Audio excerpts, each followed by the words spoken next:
1800களிலேயே Engels அவர்கள் இங்கிலாந்துல தொழிலாளி வர்க்கத்தினுடைய நிலைமை குறித்து ஆய்வு செய்து ஒரு நூலை வெளியிட்டு இருக்கிறார்.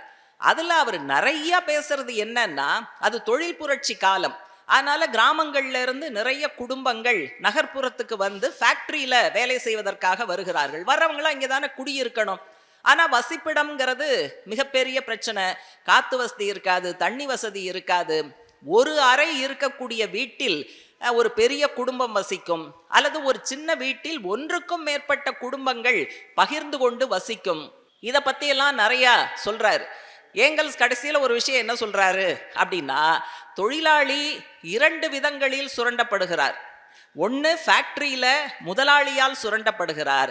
அடுத்தது குடியிருக்கிற இடத்துல அந்த வீட்டு உரிமையாளரால் அதீதமான வாடகை வசூலிக்கப்பட்டு அங்கும் சுரண்டப்படுகிறார். இருவிதமான சுரண்டலுக்கு முதலாளித்துவ சமூகத்துல தொழிலாளி குடும்பங்கள் உட்படுகின்றன அப்படிங்கிற அந்த விஷயத்த சொல்றாரு. கடைசியா அருமையா என்ன சொல்றாருன்னா, முதலாளித்துவ சமூகத்தில் வீடு என்பது ஒரு சரக்கு. அதனாலதான் அந்த அதுல ரியல் எஸ்டேட் வருது, அதுல முதலீடு போடுறாங்க.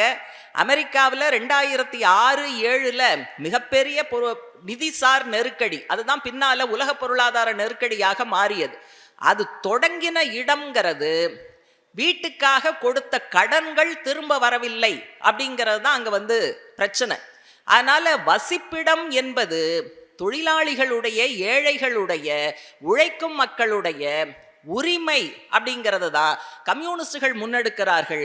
ஆனா முதலாளித்துவ சமூக அமைப்புல அது இன்னும் சிக்கலுக்குள்ளானதாக இருக்கிறது. இதுவும் முதலாளித்துவ அமைப்பினுடைய மிக மோசமான ஒரு பாதிப்பு இன்னைக்கு நம்ம எல்லாருமே சந்திச்சுக்கிட்டு இருக்கோம்.